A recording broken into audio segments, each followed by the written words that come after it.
शं वरुणः शन्नो भवत्वर्यमा शन्न इन्द्रो बृहस्पतिः शन्नो विष्णुरुक्रमः ॐ शान्ति शान्ति शान्तिः।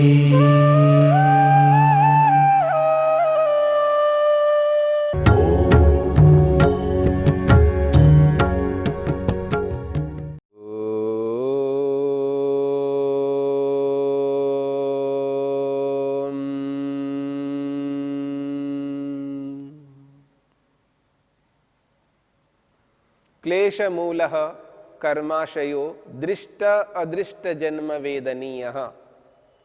साधन पाद के इस 12वें सूत्र को लेकर के हम विचार कर रहे हैं। ये जो कर्माशय है, ये कर्माशय पुण्य के रूप में और पाप के रूप में दो प्रकार का है। पुण्य कर्माशय और पाप कर्माशय। और ये दोनों कर्माशय क्लेशों के कारण से उत्पन्न होते हैं, चाहे वो पुण्य कर्माशय हो या पाप कर्माशय हो। ये दोनों ही कर्माशय इन्हीं क्लेशों के कारण से उत्पन्न होते हैं। क्लेश ही पुण्य कर्माशय को उत्पन्न करता है और क्लेश ही पाप कर्माशय को उत्पन्न करता है। जब व्यक्ति काम से, लोभ से, मोह से और क्रोध से युक्त होता है तो वो व्यक्ति या तो पाप कर्मों को करता है या पुण्य कर्मों को करता है। यदि उसके जीवन में क्रिया योग है तो वो पुण्य कर्मों को करता जाएगा। यदि उसके जीवन में क्रिया योग नहीं है तो वो व्यक्ति पाप कर्म करता जाएगा। हां, कभी कभी व्यक्ति पाप कर्मों को करता करता रुक जाता है और पुण्य कर्म कर डालता है। वो दिखाने के लिए करता है। संसार में रहने वाले लोगों को दिखाने के लिए वो व्यक्ति क्लेशों से युक्त होकर के जहां पाप कर्म कर रहा होता है वहां पर दिखावे के लिए, दिखाने के लिए कुछ पुण्य कर्म भी करता है। ये तो ऐसा ही है, व्यक्ति अनिष्ट कर्म करता जाता है। कोई व्यक्ति सिगरेट बनाता जाए और लोगों के लिए कैंसर हॉस्पिटल बनाता जाए। हॉस्पिटल तो एक बनाया, दो बनाया, चार बनाया, लेकिन जो निरंतर सिगरेट बना करके, बीड़ी बना करके जो लोगों के फेफड़ों को खराब करता जा रहा है, उनके प्राण तत्व को अस्थिर बनाता जा रहा है, उनके प्राणों को स्थिर नहीं बनाता है, अस्थिर बनाता है। उनके प्राण समुचित रूप में शरीर में नहीं रह पाते हैं। एक ओर अनर्थ इतना करता जाता है और दूसरी ओर वो अर्थ थोड़ा बहुत करने लगता है, क्योंकि उसने क्रिया योग को जीवन में धारण नहीं किया। जो व्यक्ति क्रिया योग को जीवन में धारण नहीं करता है वह व्यक्ति पाप ही सर्वाधिक करता है और उन पापों को करता हुआ उसको डर लगता है, भगवान से डर लगता है, दुनिया से डर लगता है। इसलिए वो बीच बीच में दिखाने के लिए कुछ पुण्य कर्म कर डालता है। पर ये इतने से पुण्य कर्मों से व्यक्ति का जो प्रयोजन है वो पूरा कभी नहीं हो सकता। इसलिए पुण्य कर्माशय और पाप कर्माशय, ये दोनों ही कर्माशय इन क्लेशों के कारण से ही उत्पन्न होते हैं। और ये दोनों ही कर्माशय दो प्रकार के फल प्रदान करते हैं, दृष्ट जन्म वेदनीय, अदृष्ट जन्म वेदनीय। पाप कर्माशय और पुण्य कर्माशय दोनों ही दृष्ट जन्म वेदनीय हो सकते हैं, अर्थात वर्तमान जन्म में ही उनका अनुभव हो सकता है, उनकी अनुभूति कर सकते हैं। पुण्य कर्माशय और पाप कर्माशयों का जो फल है वो इसी जन्म में, वर्तमान जन्म में ही अनुभव कर सकते हैं। और वो पुण्य कर्माशय, वो जो पाप कर्माशय है, वो वर्तमान जन्म में अनुभव ना करके आगे आने वाले जन्म में, अगले जन्म में भी अनुभव कर सकते हैं। इसलिए महर्षि वेदव्यास कहते हैं, तत्र काम लोभ मोह क्रोध प्रभव स दृष्ट जन्म वेदनीयश्च अदृष्ट जन्म वेदनीयश्च। काम से, लोभ से, मोह से, क्रोध से उत्पन्न होने वाला वो जो कर्माशय है, चाहे वो पुण्य के रूप में या पाप के रूप में, ये कर्माशय दृष्ट जन्म वेदनीय, ये वर्तमान जन्म को देने वाला भी हो सकता है। वर्तमान जन्म में उनका फल अनुभव किया जा सकता है, अथवा अदृष्ट जन्म वेदनीय, अगले जन्म में उसका फल प्राप्त होगा, अगले जन्म में उसका अनुभव होगा, ऐसा भी ये कर्माशय हो सकता है। यानी हमारे किए जाने वाले कर्म, जिन कर्मों के कारण से जो अदृष्ट बनता है, जो पुण्य अपुण्य रूप कर्माशय उत्पन्न होता है, जिसको धर्माधर्म हम कहते हैं, वो धर्माधर्म रूपी पाप पुण्य रूपी कर्माशय या तो वर्तमान जन्म में फल देने वाला बन सकता है या अगले जन्म में फल देने वाला बन सकता है। दोनों में से कोई ना कोई एक फल अवश्य देगा। मनुष्य जब कर्म करता है तो वो ये चाहता है कि इसका फल मेरे को शीघ्र से शीघ्र प्राप्त हो जाए, जल्दी से जल्दी मेरे को इन कर्मों का फल मिल जाए। हर कोई व्यक्ति ये चाहता है कि कर्म करते ही उसका फल प्राप्त शीघ्र हो जाए। कर्म करने वाला कर्म इसलिए करता है ताकि उसका फल शीघ्रता से उसको मिल सके। फल को पाने के लिए तो कर्म करता है, परंतु कर्म करना तो हमारे हाथ में है, उसका फल प्राप्त करना हमारे हाथ में नहीं है। वो फल कब प्राप्त होगा, कैसे प्राप्त होगा, किस स्थिति में प्राप्त होगा, यह हमारे हाथ में नहीं है। वो फल देने वाले के हाथ में है। जो फल देने वाला है वो इसका निर्णय करेगा। फिर भी हम ये समझ सकते हैं कि कौन से ऐसे कर्म किए जाए जिन कर्मों का फल हमें जल्दी प्राप्त हो जाए, शीघ्र प्राप्त हो जाए। इस संदर्भ में महर्षि वेदव्यास कहना चाहते हैं, वो कहते हैं, तीव्र संवेगेन मंत्र तप समाधिभिर्निर्वर्तितः। तीव्र संवेगेन मंत्र तप समाधिभिर्निर्वर्तितः।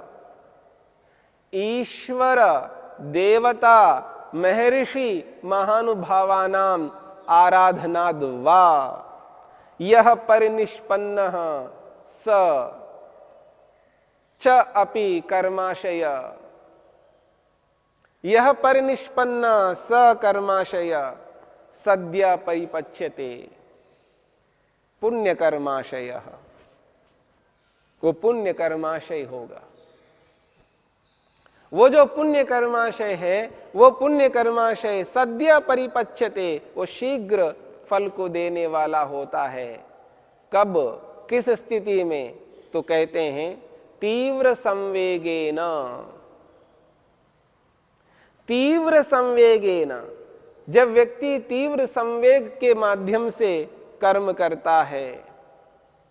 ये तीव्र संवेग क्या होता है, इसको समझने का प्रयत्न करना।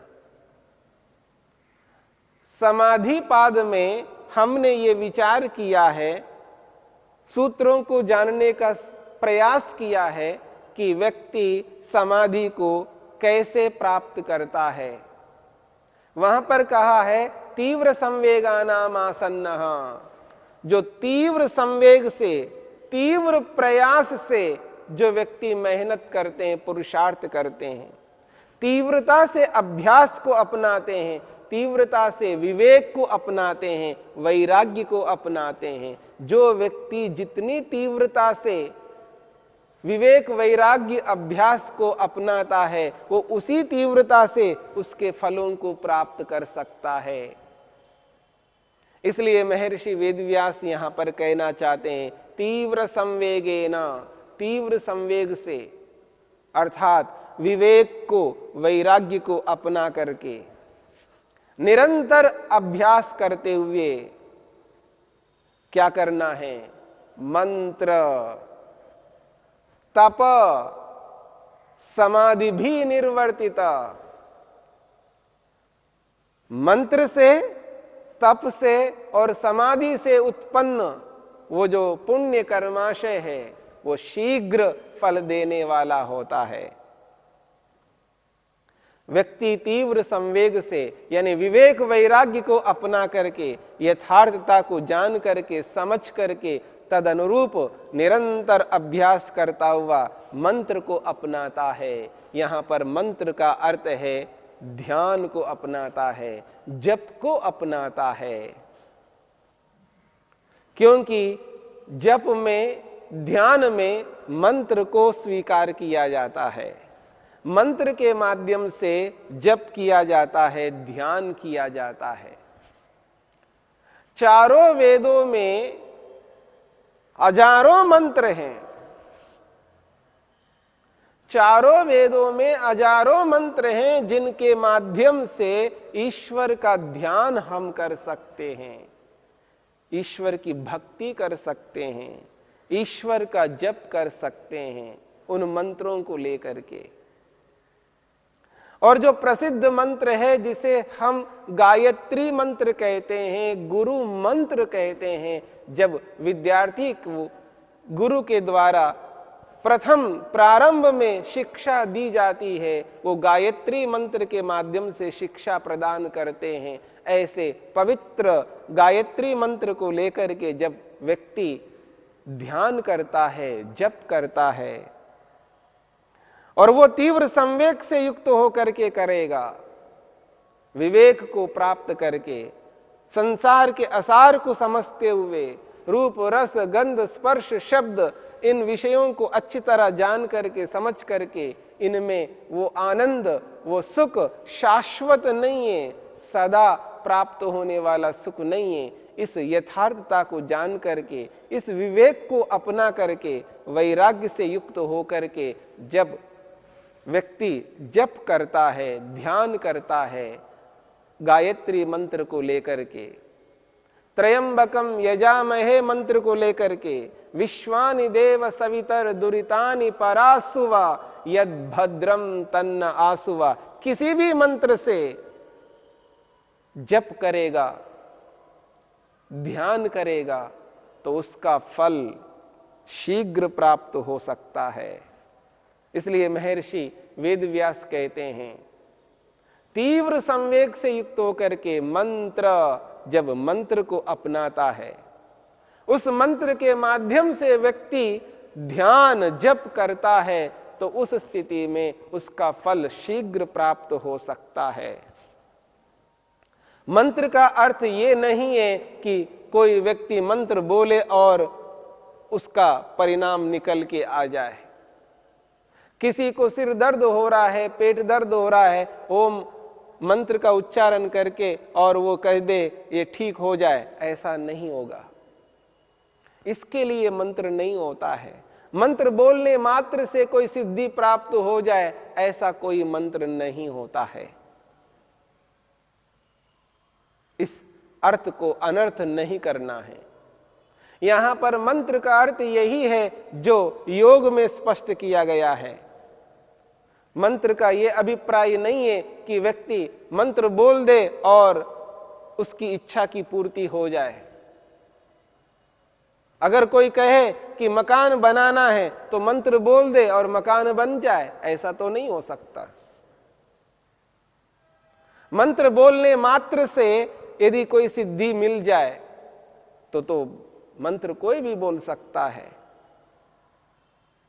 आज चारों वेद उपलब्ध हैं, घर घर में आप वेद को रख सकते हैं और उस वेद को उठा करके आप पढ़ सकते हैं। यदि मंत्र बोलने मात्र से किसी को लाभ मिल जाए तो कोई भी मंत्र बोल देगा, पर मंत्र बोलने मात्र से किसी को ऐसा लाभ, ऐसी सिद्धि नहीं मिल सकती है। इसलिए इस बात को समझने की चेष्टा करनी है। यहां जो मंत्र कहा है, इस मंत्र का यही अर्थ है कि उस मंत्र के माध्यम से जप करना है, ध्यान करना है। तस्य वाचकः प्रणवा तज्जपस्तदर्थ भावनम ततः प्रत्यक चेतनाधिगमो अपि अंतराय अभावश्च। जो समाधि पाद में जिस विधि से, जिस प्रक्रिया से जप करने का, ध्यान करने का विधान किया है, उसके माध्यम से, उसी के अनुरूप यदि हमने मंत्र को लिया और उस मंत्र के माध्यम से जप करते गए, ध्यान करते गए, तो उस स्थिति में शीघ्रता से हमें फल प्राप्त हो सकता है। यहां यह बात कही जा रही है।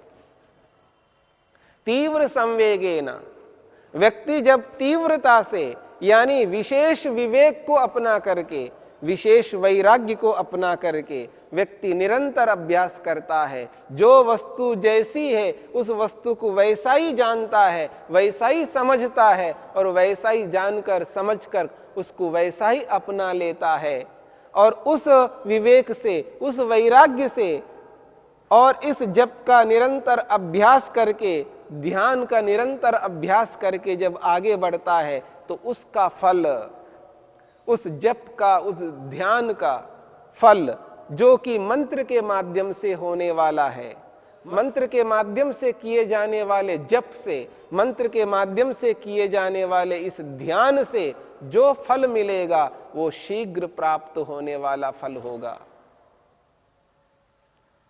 इसलिए यहां पर यह बात कही जा रही है, तीव्र संवेग से युक्त होकर के व्यक्ति जब मंत्र को अपनाता है, अर्थात जप करता है, ध्यान करता है, उस स्थिति में उसका जो फल मिलेगा वो शीघ्रता से फल मिलेगा। जो व्यक्ति तीव्र संवेग से युक्त होकर के ऐसा नहीं करता है तो उसको फल शीघ्रता से नहीं मिलेगा। महर्षि वेदव्यास कहना चाहते हैं, मंत्र को अपनाना है, अर्थात प्रत्येक व्यक्ति को यदि शीघ्र फल प्राप्त करना है तो वो मंत्र को अपना करके जप करे, ध्यान करे। इसलिए प्रत्येक व्यक्ति को जप करना चाहिए, ध्यान करना चाहिए, यदि वो शीघ्र फल को प्राप्त करना चाहता है। इस संसार में जल्दी से जल्दी व्यक्ति सुखी होना चाहता है, अपने आप को सुखी करना चाहता है, अपने जीवन को सुखमय बनाना चाहता है, उसको मंत्र का सहारा लेना होगा, अर्थात जप ध्यान करना ही चाहिए। तब जाकर के व्यक्ति अपने उत्कृष्ट फल को प्राप्त करने के लिए समर्थ हो जाता है और शीघ्रता से उसको वो फल प्राप्त हो ही जाता है।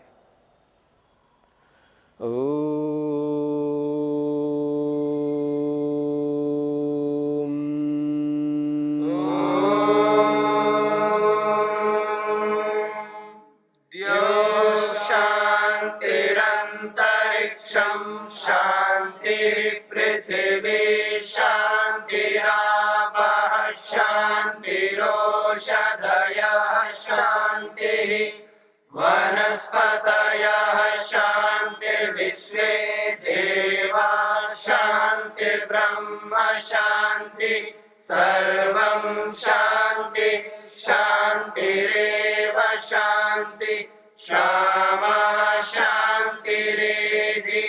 ॐ शान्ति शान्ति शान्ति